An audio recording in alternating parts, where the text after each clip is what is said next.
અને આ તરફ મહેસાણા જિલ્લામાં પણ સાર્વત્રિક વરસાદ નોંધાયો છે। જિલ્લામાં ગ્રામીણ તેમજ શહેરી વિસ્તારમાં વરસાદ વરસતા રસ્તાઓ પાણીમાં ગરકાવ થયા।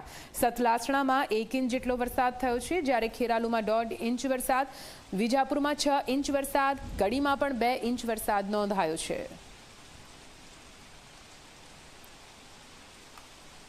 મોડી રાતથી કહી શકાય કે મહેસાણા જિલ્લામાં વરસાદી માહોલ સર્જાયો હતો। અનેક જે છે તે તાલુકામાં વરસાદ નોંધાયો હતો, ત્યારે વિજાપુરમાં રાત્રે 12 વાગ્યાથી સવારના 4 વાગ્યા સુધી 6 ઇંચ જેટલો વરસાદ ખાબક્યો હતો। આપણે દ્રશ્યો બતાવવા માંગીશ કે હાલ આપણે વિજાપુરથી વિસનગર તરફ જતો જ્યાં માર્ગ છે, હાલમાં રોડ ઉપર જે છે વરસાદી પાણી ફરી વળ્યા છે।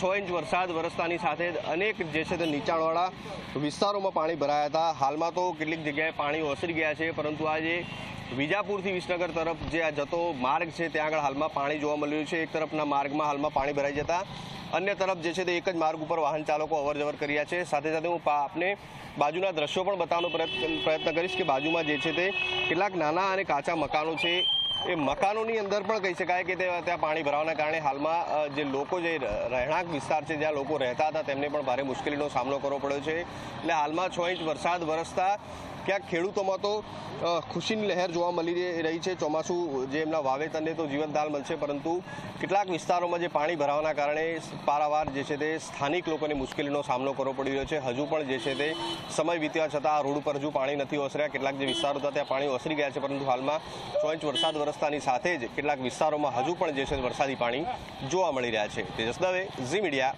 મહેસાણા। મહેસાણાની જીવાદોરી સમાન ધરોઈ ડેમમાં નવા નીરનું આગમન થયું છે। ઉપરવાસમાં ભારે વરસાદના કારણે ડેમમાં નવા નીરની આવક થઈ છે।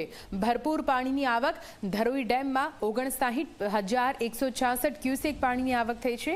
ડેમની જળ સપાટી 610.29 ફૂટે પહોંચી છે। હાલ ધરોઈ ડેમમાં 59.59% પાણીનો જથ્થો છે।